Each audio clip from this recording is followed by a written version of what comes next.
সরকারি প্রাথমিক বিদ্যালয়ের শিক্ষকদের জন্য বিষয়ভিত্তিক মাস্টার ট্রেনার হওয়ার সুবর্ণ সুযোগ।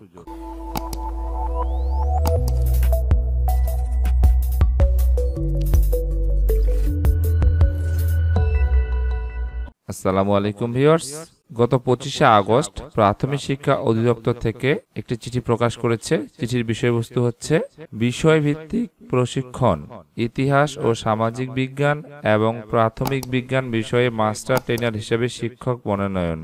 উপরিযুক্ত বিষয়ের পরিপ্রেক্ষিতে জানানো যাচ্ছে যে চতুর্থ প্রাথমিক শিক্ষা উন্নয়ন কর্মসূচি PEDP4 এর আওতায় মাঠ পর্যায়ে প্রশিক্ষণ পরিচালনায় ইতিহাস ও সামাজিক বিজ্ঞান এবং প্রাথমিক বিজ্ঞান বিষয়ভিত্তিক মাস্টার ট্রেনার তৈরির পরিকল্পনা রয়েছে।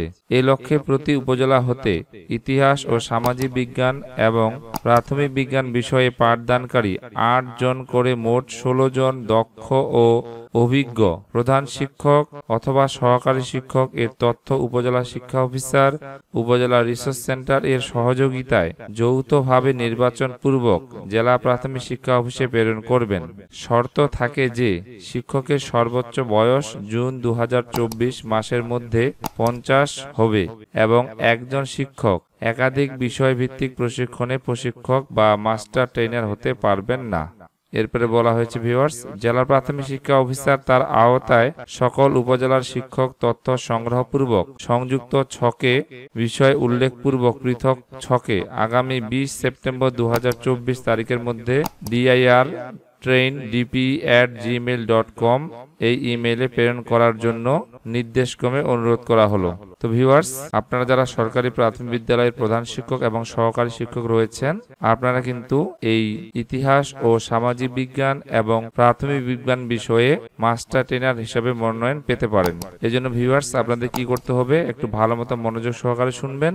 ভিউয়ার্স, আপনারা একটি ছক দেখতে পাচ্ছেন। এই ছকটি উপজেলা শিক্ষা অফিস থেকে DPEO অফিসে 8-16 জনের নাম ছকের মধ্যে তথ্য দিয়ে পূরণ করে পাঠানো হবে। তো ভিউয়ার্স, এই ক্ষেত্রে আপনারা আপনাদের সংশ্লিষ্ট ক্লাস্টারের সহকারী উপজেলা শিক্ষা অফিসারের কাছে আপনার তথ্য আপনি দিতে পারেন। সেক্ষেত্রে তিনি যদি আপনাকে যোগ্য বিবেচিত করেন বা মনে করেন আপনার তথ্য অফিস থেকে সেক্ষেত্রে পাঠানো হতে পারে। এক্ষেত্রে আপনার পাঠদানকারী বিষয়ের কথা অবশ্যই তাকে জানাবেন এবং আপনি কোন বিষয়ে লেখাপড়া করেছেন সেই বিষয়ে সংশ্লিষ্ট বিষয়ে মাস্টার ট্রেনার হওয়ার জন্য অবশ্যই তাকে জানাবেন। এক্ষেত্রে আপনার অগ্রাধিকার থাকতে পারে। তো ছকটি সম্পর্কে ভিউয়ার্স আমরা একটু জেনে নিই। প্রথমে ক্রমিক নম্বর, নাম, পদবি, মোবাইল নাম্বার, ইমেল, কর্মস্থল অর্থাৎ বিদ্যালয়ের নাম, উপজেলা, জন্ম তারিখ, চাকরিতে যোগদানের তারিখ, বর্তমান পদে যোগদানের তারিখ, অনার্স BA আপনি যেটি পাস করছেন, অনার্স সহ মাস্টার্স, তারপরে মাস্টার্স যেটি হয় ভিউয়ার্স, এরপরে অন্যান্য যদি কিছু থেকে থাকে, এরপরে যদি আপনার ট্রেনার হিসেবে কাজ করার অভিজ্ঞতা থাকে সময়কাল সেক্ষেত্রে দিবেন, না থাকলে দেওয়ার কোনো প্রয়োজন নেই। বিশেষ যোগ্যতা ভিউয়ার্স যদি থেকে থাকে দিবেন, না হলে প্রয়োজন নেই। এরপরে মন্তব্য যদি থাকে দিবেন, না হলে প্রয়োজন নেই। তো এই তথ্যটি আপনি আপনার সহকারী উপজেলা শিক্ষা অফিসারের কাছে পূরণ করে দিতে পারেন। তিনি যদি আপনাকে যোগ্য মনে করেন বা আপনার বিষয় সংশ্লিষ্ট যদি এই ইতিহাস ও সামাজিক বিজ্ঞান এবং প্রাথমিক বিজ্ঞান হয়ে থাকে, এছাড়াও যদি আপনি সেইগুলো বিষয়ে পাঠদান করে থাকেন, সেক্ষেত্রে আপনাকে তিনি নির্বাচিত করলে করতেও পারেন। তো আশা করি ভিউয়ার্স বুঝতে পেরেছেন। তবে ভিউয়ার্স, চেষ্টা ছাড়া কোনো কিছু হয় না, এটা আপনাকে মাথায় রাখতে হবে। তাই আপনাকে অবশ্যই চেষ্টা করতে হবে। তো ভিউয়ার্স, আশা করি বুঝতে পেরেছেন। আজকের ভিডিও এই পর্যন্তই। আপনাদের সবার জন্য শুভকামনা রইল। আল্লাহ হাফেজ।